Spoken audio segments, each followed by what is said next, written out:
আপনারা যদি কিছু শুনতে চান না, চুপ থাকতে হবে, একজন কথা বলেন, চুপ থাকতে হবে। ভাই কালকের প্রস্তুতি কেমন ছিল? ভালো লাগছে। এই বাংলাদেশে আসলে সবকিছু মিলে কেমন লাগলো আর কি? এই যে খুব ভালো লাগছে আমার সব ফ্যামিলি।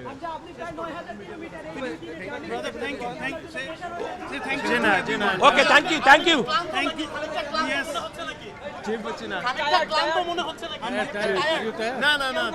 ওকে। ভারত শক্তিশালী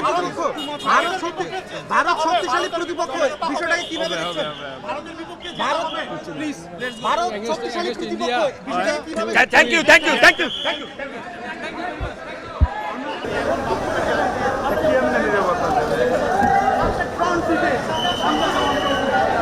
ফুটবলেরও আছে,